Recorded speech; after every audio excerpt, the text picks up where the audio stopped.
नमस्कार। मैं सावित्री चंदेल स्वागत करती हूँ आप सभी का अपने इस YouTube चैनल सावित्री चंदेल कविताओं में। साथियों, आज एक बहुत ही सुंदर कथा मैं आपसे शेयर करना चाहती हूँ। जन्नत की मिट्टी या जन्नत की धूल।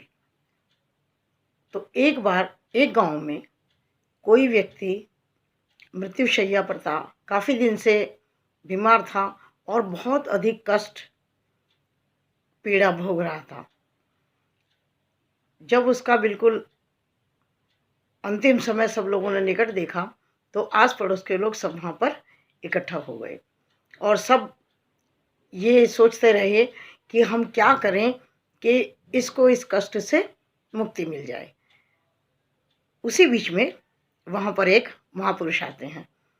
तो कुछ लोगों ने साधु रूप में थे, उनसे प्रणाम करके कहा कि महाराज, आप पहुँचे हुए संत नज़र आते हैं, तो कृपया करके कोई ऐसा उपाय बताएं जिससे कि इस व्यक्ति को इस पीड़ा से, दुख से मुक्ति मिले और ये शांतिपूर्वक अपने प्राण त्याग सके। तो महापुरुष ने कहा कि जन्नत की मिट्टी लाकर उसका तिलक इसके मस्तक पर करो तो पीड़ा मुक्त हो सकता है। अब सब लोग एक दूसरे को देखने लगे कि जन्नत की मिट्टी, जन्नत की धूल कहाँ से लाएं। उसी बीच में भीड़ में से एक बच्चा भागता हुआ जाता है और थोड़ी ही देर में एक मुट्ठी मिट्टी ला करके देता है और कहता है कि लो, इस मिट्टी से तिलक कर लो, ये जन्नत की मिट्टी है। तो जब उससे तिलक किया गया तो उस व्यक्ति को मुक्ति मिल गई और वो पीड़ा मुक्त हो गया। फिर उन महापुरुष ने उस बच्चे को बुलाकर पूछा कि बेटा, पृथ्वी लोक में ये जन्नत कहाँ है जहाँ की मिट्टी तुम लेकर आए हो?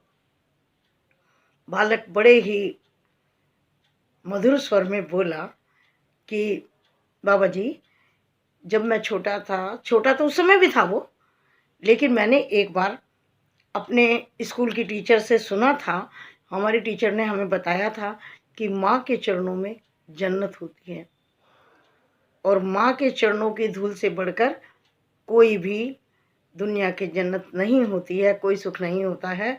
तो आपने कहा कि जन्नत की धूल चाहिए, मिट्टी चाहिए, तो मैंने दौड़ करके अपनी माँ के चरणों की धूल मिट्टी में जल्दी से लेकर आया हूँ, क्योंकि हमारी टीचर ने बताया था कि माँ के चरणों में जन्नत होती है और आपने जन्नत की तो मिट्टी मंगाई थी।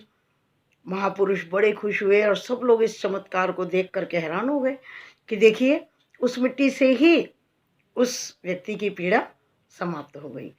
फिर उस महापुरुष ने सभी को बताया कि ये बच्चा बिल्कुल सच्चा है और ये बच्चा सही बात बता रहा है।